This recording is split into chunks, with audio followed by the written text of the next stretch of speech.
De retour. Ah, ça a regretté la dernière fois que j'ai pas dit ça en intro du dernier épisode. C'était mon ancienne marque de fabrique, mais non, j'y avais pas pensé la dernière fois. Donc on se retrouve pour un nouvel épisode. Alors comme vous pouvez le voir, on va continuer l'usine à mob. J'ai complètement recouvert de vitres et j'ai pas déterminé le point central. Mais bon, ça c'est pas grave, on le fera après. Du coup, maintenant il faut que je dégage tout ce qui est en dessous. Et je vais le faire par en dessous.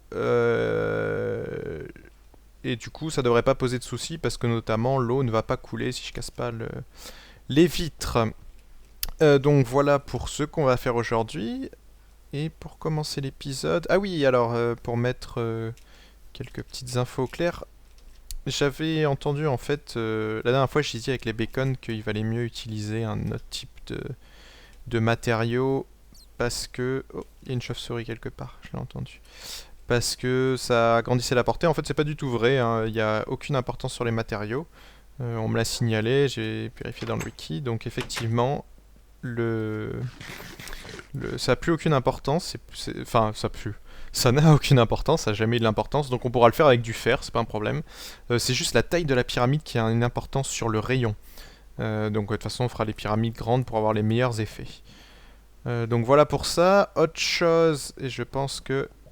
Ah là, on me disait que je pouvais plus passer, mais si. Même si la téléportation est plus rapide, maintenant, on peut encore passer à travers les portails. Ça, c'est une bonne chose. Une chose moins bien, c'est ce que je vois là-bas. Donc nous avons un golem qui a spawné. Apparemment, j'ai entendu dire que le la façon dont spawn les golems aurait changé, qu'il n'y aurait plus besoin que de 10 villageois pour faire spawner des golems. Ce qui est un petit peu embêtant. Alors j'espère que c'est pas le village qui a sauté, c'est ce que je crains. Enfin, pas plus embêtant que ça, mais... Ouf, mais j'ai pas le mode villageois là, pour voir. Du coup, bon, l'important c'est de voir si ça spawn toujours ici ou si c'est le village qui a décalé. Parce que si c'est le village qui a décalé, ça c'est un peu plus embêtant. Mais je pense pas. Voilà. Quoi d'autre de rajouter? Bah c'est un peu près tout par rapport aux commentaires de la dernière fois. J'ai encore beaucoup de choses à tester de la 1.4, hein, rassurez-vous, ça viendra au fur et à mesure. Je sais pas pourquoi j'ai les creepers qui spawn. Wow. Alors oui, on est le 31 aujourd'hui. Comment ça se fait qu'il spawn à l'intérieur? Le creeper lui s'est téléporté. Ils auraient pas dû ah, parce que l'éclairage s'allumait après. Donc, on est le 31. Wow, c'est quoi ce bordel? Il faisait vraiment nuit. Ah, c'est peut-être parce qu'on est le 31 qu'ils peuvent plus spawner. Bonne question. Oh, il m'a droppé un... Il est parti où mon zombie? Chier. Donc, comme on est... Et je peux pas passer parce que le creeper va péter. Comme on est le 31... J'ai envie d'essayer quand même. Comme on est le 31, les mobs peuvent spawner avec des trucs sur la tête.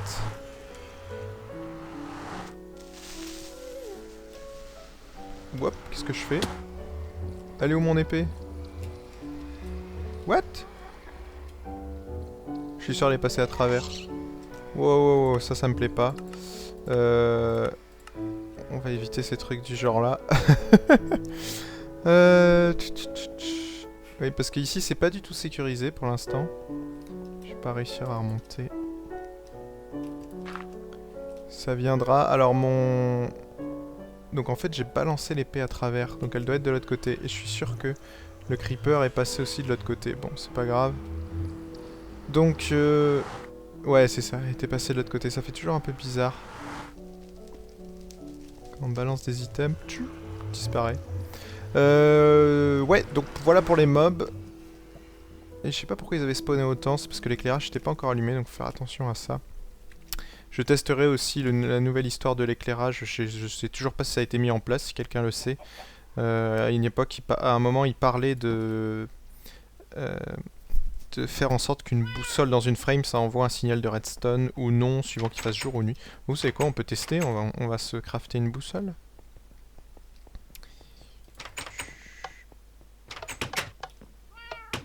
Elle est sympa cette épée, faudrait que je voie ici. On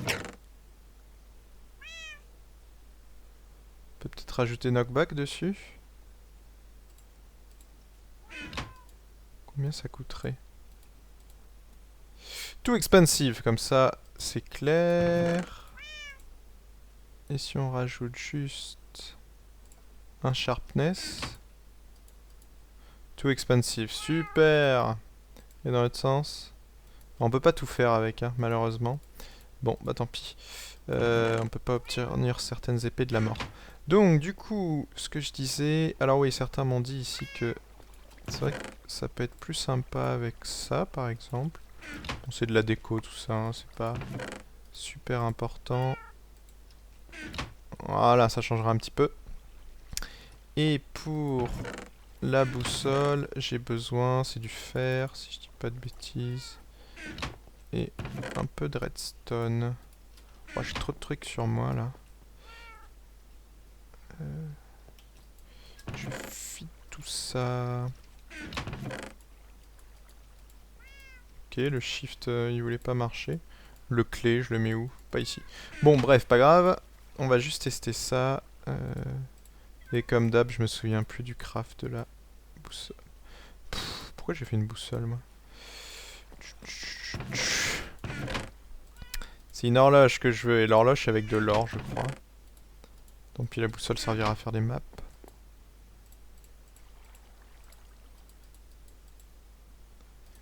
Alors, ça c'est fait.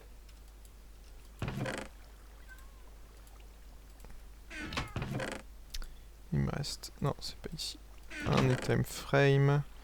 Il me faut de la redstone aussi. Donc si je mets...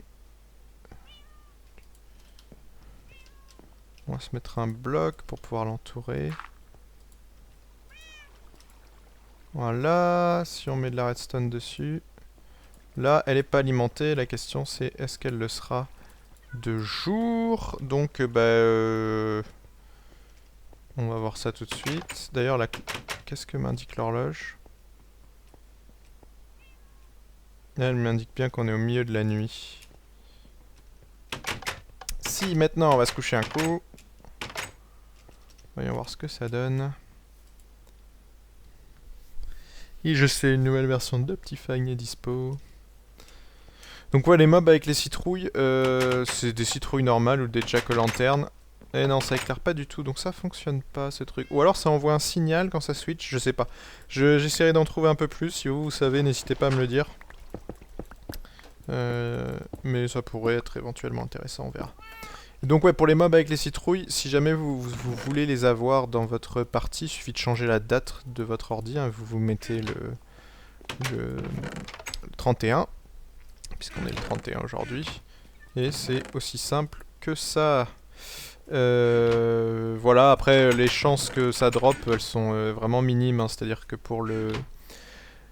C'est uniquement avec des épées looting, et suivant le niveau de looting, vous avez 1, 2 ou 3% de chance pour que ça drop. Donc c'est vraiment minime de chez minime. Donc voilà pour cette petite intro, mais je vais continuer à creuser moi du côté de l'usine à mob. Et puis bah du coup on se retrouve un peu plus tard quand il y a de l'avancement. Et il m'a vraiment lâché un truc de merde. Donc, à tout à l'heure. Et voilà, tout est creusé. Ah, sauf un petit bloc là que j'ai oublié, tiens, apparemment. Yes, j'ai réussi à atteindre. Donc, tout est dégagé. J'ai mis du verre partout. Le rendu est plutôt sympa. Le petit truc pas prévu, c'est qu'on voit bien l'arc-en-ciel. Donc, ça c'est sympa aussi. Les poulpes, évidemment, sont toujours buggés. Comment il a pu tomber là, lui? Expliquez-moi. Il a glitché à travers un bloc, parce qu'ils peuvent pas tomber. Hein. Il n'y a absolument pas de... Vous voyez bien, l'eau est retenue. Et puis on va aller voir ce que ça donne de l'extérieur. Bon, niveau minage, j'ai grillé 2 pioches et demie. Donc celle-là elle est en end break en plus. Donc ça part très vite. Voilà, hein. La caillasse, on a tout ce qu'il faut. J'avais pas déjà tué ça? Non, bon c'est pas grave. Donc, la déco pour l'instant on s'en préoccupe pas. On verra ça plus tard. L'important maintenant ça va être de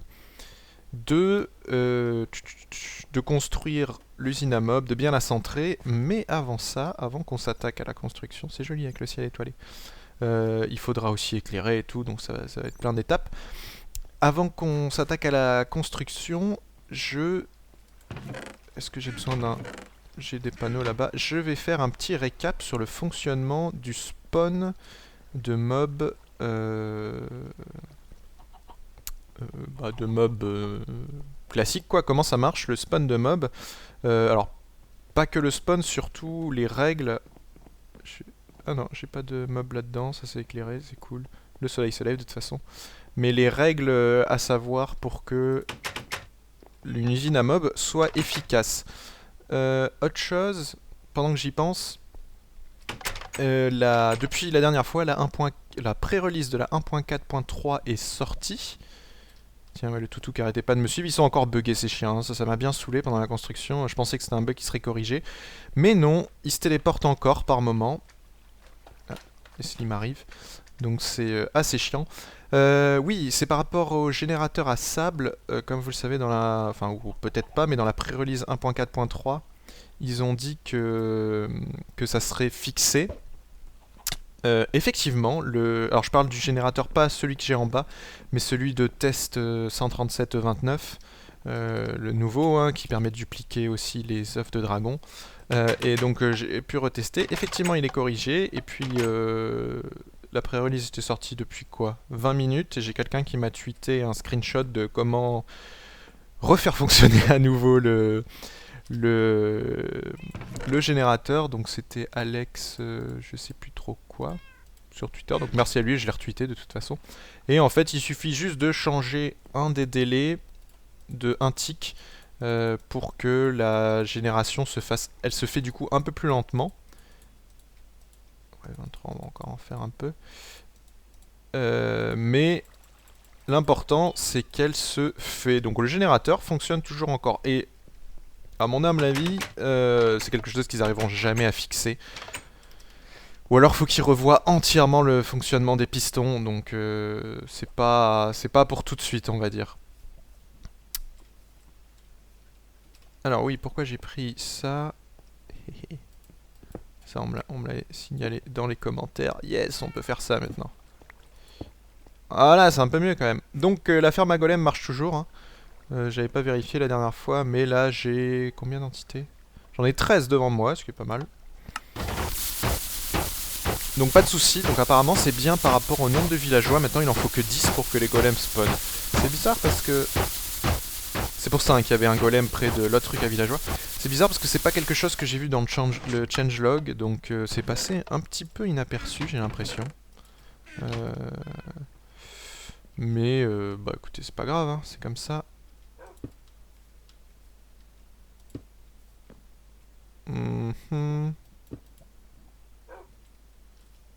Ouais, ça pourrait le faire éventuellement. Tiens, on va faire ça.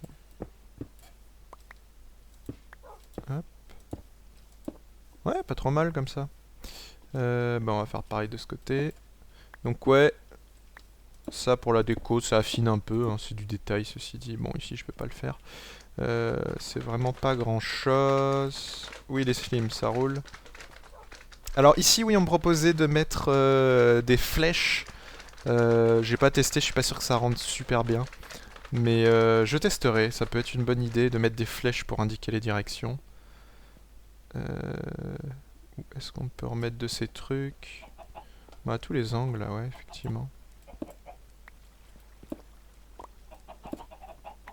C'est les poulets qui font ce bruit. Parce qu'on entend un bruit de feu. Je sais pas, c'est bizarre, par ici ça crépite un peu. Un petit peu moche. L'œuf est bugué, je parie. Ah non. Ah oui, 3. Donc c'est un petit peu bizarre, mais bon, on fera avec. Ah bah là, c'était pas comme ça. Ici, la lumière est toujours buggée, c'est quelque chose qu'ils veulent fixer et ça m'embête un peu parce que je trouvais que l'effet était sympa, mais bon, tant pis, on fera avec. Bref, comme j'ai dit, là je vais finir tranquillement de refaire ma déco et puis on se retrouve avec un beau dessin extrait du wiki pour vous expliquer les règles à connaître pour le spawn de mobs. Tiens, ça a déconné encore. Ah non, ils se sont stackés. Allez, à tout de suite. Toute petite parenthèse, c'est bien les trucs en coin, mais ça serait bien aussi que les bugs de lumière là pour le coup soient corrigés, parce que ça fait un petit peu moche là. Voilà, on se retrouve avec une belle image. Avant de parler de cette image, il y a quelque chose de très important à savoir pour le spawn naturel. C'est pas du tout la même chose avec les mob spawners. Donc les mob spawners ça fonctionne un peu différemment. Les mob spawners on n'a pas de limite propre au spawn des mobs, c'est-à-dire que vous pouvez attendre devant. Tant que il peut y avoir qu'un certain, c'est-à-dire que le spawner ne fera pas spawner d'autres mobs s'il y en a un certain nombre dans une certaine zone, mais si ces mobs sont plus dans cette zone, il en refera spawner indéfiniment. Ça fonctionne comme ça notamment pour mon usine à araignées, pour l'usine à Blaze, pour ces usines-là, pardon. Les mobs s'éloignent suffisamment du spawner pour que le spawner refasse spawner d'autres mobs. Et on n'a pas de limite, donc du coup, l'usine à Blaze, c'était la méthode avant qu'il y ait les Endermen. On attendait 20 minutes que ça spawn en masse, puis après on activait le grinder et boum, on avait toute notre XP d'un coup. D'ailleurs, pour l'XP, ça a changé, mais ça, c'est un autre problème. Pour le spawn classique, donc c'est ce qu'on a pour l'usine à Endermen et pour les tours à mobs, le système est différent. Dans ce cas-là, c'est du spawn naturel. Et certaines règles s'appliquent. La première à savoir, c'est qu'on a une limite de mobs qui peuvent avoir autour de nous. Ça a été mis en place pour éviter de surcharger le jeu. S'il n'y avait pas de limite, vous dites bien que ça va spawner, et vous aurez un problème, un moment de lag, etc. Donc les limites à savoir, c'est pas les mêmes en solo et en multi, évidemment, puisqu'en multi, ça se calcule par rapport à ce qui est chargé autour de vous, parce que comme il peut y avoir plusieurs joueurs en multi, il ne faut pas que ça soit un truc global, ça dépend où les joueurs sont positionnés, s'ils se partagent des zones, etc. Nous, ce qui nous importe le plus, c'est en solo, puisque là, on joue, enfin, sur le LP, je joue en solo. Donc, les limites, il y a 3 limites. Il y a une limite de mobs hostiles, une limite de mobs passifs. Les passifs, c'est les animaux et les chauves-souris, si je dis pas de bêtises. Et une limite de mobs marins. Les poulpes. Donc pour les hostiles, il peut y en avoir 79 au maximum autour de vous, les passifs 16 et l'eau c'est 5. Alors après pour les passifs je connais pas trop en détail, depuis les chauves-souris je sais pas si ça rentre dans ce calcul là ou si c'est à part. Je sais pas aussi comment sont calculés les villageois. Et dans quelle catégorie entre, je pense que c'est en hostile, les sorcières, parce que les sorcières ne vous attaquent pas tant que vous ne les attaquez pas, mais elles sont des semi-passifs, c'est-à-dire qu'elles restent passives tant que vous les attaquez pas. Pareil pour les golems. Les golems sont pas dans hostile, ça j'en suis quasiment sûr. Par contre, les sorcières, je pense qu'elles y sont. Donc bref, vous pouvez avoir que 79 mobs, entre guillemets, autour de vous. Ça implique plusieurs choses. Pour ceux qui étaient là ou qui ont vu mon usine à Enderman, c'est ça qui m'a posé problème à l'époque, c'est que j'avais complètement oublié cette limite. Et du coup, au bout d'un moment, les Enderman ne spawnaient plus parce qu'on avait atteint ce cap de 79. Là, pour l'usine à mob, c'est pareil, c'est-à-dire qu'il va falloir les tuer directement. On peut pas trop en faire une usine à XP.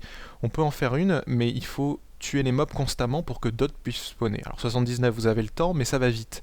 Notamment pour une usine à mob, le temps qu'ils soient tous rapatriés vers le milieu, qu'ils tombent, etc. Donc c'est plutôt, les usines à mob, c'est vraiment pour du loot, plutôt.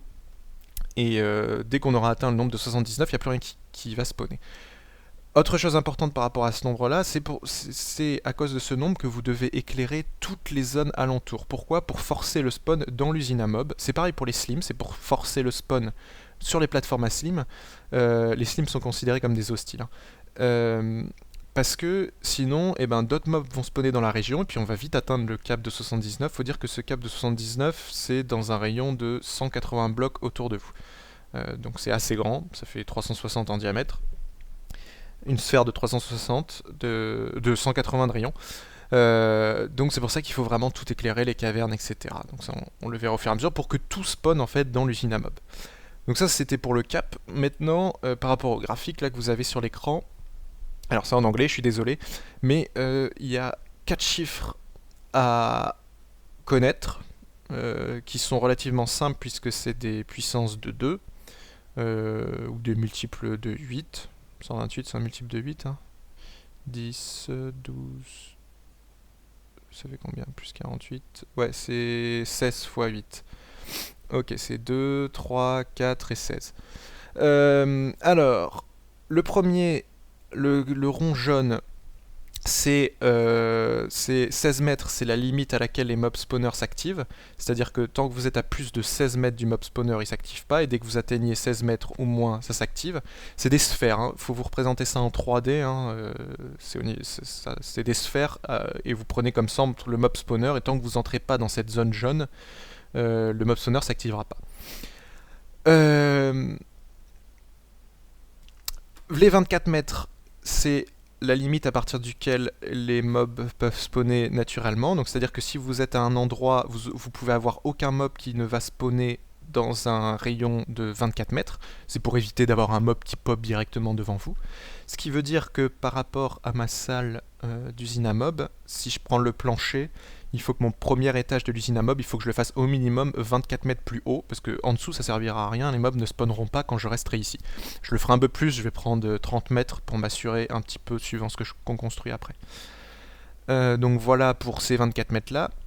32 mètres en dehors de ça, les mobs ne bougent plus. Alors ça, je peux pas vous garantir ça. C'était vrai à une époque, je pense que c'est encore vrai. Sauf qu'il bouge bien parce que dans l'usine à mob, ça fonctionne. Je pense que ça a été changé, ça. Je peux pas vous dire là-dessus. J'ai plus souvenir, il faudrait que je regarde en profondeur. À une époque, c'était vrai.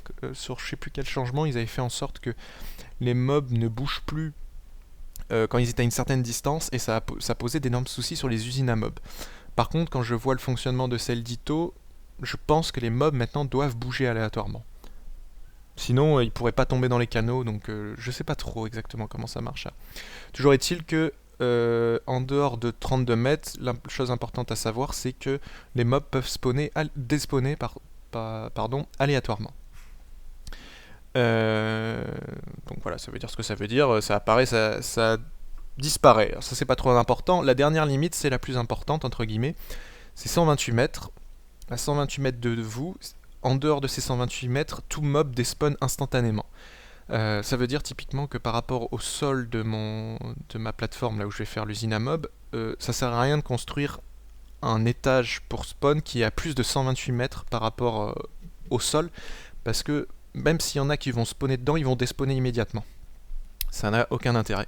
Donc, grosso modo, mes étages de l'usine à mob, il faut que je les construise entre 24 mètres et 128 mètres au-dessus de mon sol, là, de ma salle. Si on arrondit un peu, ça fait 100 mètres de hauteur, sachant que chaque tranche de l'usine à mob fait 5 mètres de haut. Ça me permet de faire 20 étages. Alors je ferai pas 20 étages, j'en doute. 10 généralement c'est déjà suffisant, on montera peut-être à 15. Donc voilà pour les chiffres importants à savoir. Autre chose qui est du coup qu'on peut extrapoler par rapport à ça, quelque chose que je ferai pas, mais vous pouvez faire, je ferai pas parce que c'est un petit peu trop indécis, c'est un petit peu compliqué ce truc là. Ça marche, en tout cas Dockem l'a fait comme ça. C'est maintenant qu'on a des hauteurs de 256, si vous vous placez à la hauteur 128, imaginez vous vous mettez au-dessus d'un océan, vous vous placez à 128 de hauteur, ça veut dire que vous pouvez construire une usine à mob au-dessus de vous, qui peut monter jusqu'à 128 mètres de haut, jusqu'à 256, et vu que vous êtes placé à 128 mètres de hauteur, vous n'avez pas besoin d'éclairer les cavernes qui seront en dessous, puisque de toute façon tout ce qui sera plus bas, vu que l'océan de toute façon est 128 mètres plus bas, et donc du coup tous les mobs qui sont en dessous de cette zone là despawnent immédiatement. Donc c'est relativement simple, vous pouvez faire ça hein, si vous voulez, parce que du coup vous avez besoin de rien éclairer, vous avez juste besoin de monter à 128 et de construire votre usine à mobs au-dessus. Et normalement, tous les mobs, ça va spawner en masse vraiment très rapidement. Seul souci rencontré par rapport à ça, c'est que ça déconne un petit peu. Certains ont trouvé des fixes, parfois ça marche pas. Il s'avère que au-delà de la hauteur 128, c'est assez capricieux, ça spawn Enfin, je saurais pas dire, mais chez Dockem ça a marché. J'ai pas trop suivi quand il avait fait, donc je sais pas qu'est-ce qu'il a fait pour que ça puisse marcher. Mais le fixe habituel, c'est de construire des sortes d'antennes, c'est-à-dire de faire passer des blocs à travers plein de chunks autour. Un certain nombre de chunks autour, donc juste vous mettez des antennes, hein, vraiment des antennes que vous éclairez pour pas que les mobs spawnent dessus, autour de votre usine à mobs, et de cette façon, là, ça marchera, le spawn marchera. Mais je vous en dirai pas plus. Essayez de chercher sur YouTube ou ce genre de choses si vous voulez vous attaquer à ça, parce que si vous construisez juste une usine à mob, ça peut marcher. Au-dessus de 128, ça peut marcher comme ça ne peut pas marcher du tout et vous risquez d'être déçu, donc faites attention à ça. Voilà, mais dans mon cas, ça sera pas le cas. Je veux pas construire ça en hauteur, je veux construire ça relativement bas pour que ça soit dans la base, comme ça c'est plus sympa. Donc voilà pour les chiffres à retenir. Dans notre cas, c'est 24 et 128, et sinon, retenez les autres, hein, 16, 24, 32, 128. Voilà, on se retrouve dans le LP. A tout de suite. Voilà, retour au LP, devant l'arc-en-ciel. On va juste jeter un œil à ce que ça donne, ça fait assez marrant d'ici, vu comme ça. Une grande caverne bien creusée. Et on va mettre un terme à l'épisode pour aujourd'hui. Je vais pas m'attaquer au premier étage. Je vais enlever tous ces arbres. Je vais pas m'attaquer au premier étage. D'ici la prochaine fois, je commencerai à éclairer un peu la zone et puis on construira le premier étage ensemble pour que vous puissiez avoir un aperçu de ce que ça donne et voir comment ça se construit. Je vais pas le faire maintenant parce que ça prendrait un petit peu trop de temps et je suis un peu just niveau temps. Donc voilà, tout est prêt pour commencer à s'attaquer à ça plutôt proprement. Et sur ce, hop, quelques torches, il va falloir que j'en fasse en masse des torches. Parce que de toute façon, on s'en fout de spammer, en face il n'y a rien du tout. Donc. Et sur ce, je vous dis à la prochaine. Allez, bye bye.